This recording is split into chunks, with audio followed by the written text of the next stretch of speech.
Anne-Marie, and thank you so much for joining us at Wycombe High and WHTV. Can I start by asking you about the STEMETS organisation? Yeah, sure. So we're a non-profit. We work with girls, young women and young non-binary people to engage, inform and connect them with the technical field, and that's STEM and STEAM, which is science, technology, engineering and maths, science, technology, engineering, arts and maths. Everything we do is free, it's always fun and there's always food.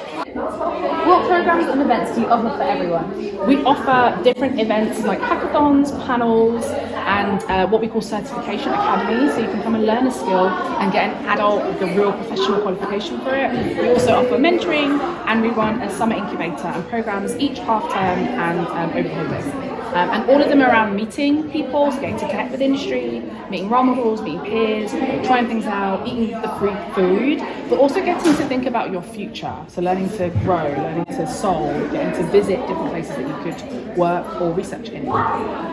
So you're here all day at Wycombe High. What year groups are involved and what will the students be exploring? So we've actually got year 8s today, we've got half of year 8 today and half of year 8 in another 2 days, and we will be exploring HTML and the web and parts of the world of coding, and everyone will be making their own little webpage around a particular theme. How important is it, do you think, for young people to have the ability to code? Is it the case that every job these days requires a degree of understanding coding? I think it's really important for young people to have an appreciation of what coding is. So not everyone needs to learn to code or be a super coder, in the same way that not everyone needs to know Italian or understand what immigration is. But I think having a rough idea of how it works is something that's really useful for life now, but also in the future. If you think of students here, they won't always be students here. Most of them will leave at some point and go and live a life beyond and older in society. And so society is driven by a lot of this, and so it's better for you to have an understanding of it so you can understand how the world works, you can understand your own relationship to work, to play, to the services that you use. And yeah, it's like a literacy of the world, in the same way that Italian is a literacy of the world if you're in Italy. Yeah. And finally, STEMETS has achieved so much since you came up with the idea 10 years ago. But what's next for the organisation? Is there still a lot to do?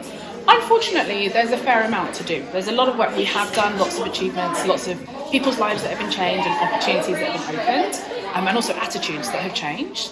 But for us, what's next is making sure that this is all working at a systems level. So we've got lots of relationships with schools like Wycombe High, which is great for the people in those schools, but we want to be able to make edits to the curriculum and to the education system and society at large, so that then it is more normal and okay that girls do tech too, girls do STEAM too, everyone is involved, and it's more inclusive as an industry and as a field. So lots of work that we're doing on structural changes, policy changes. We're doing some curriculum roundtables as well with the DFE and different government departments.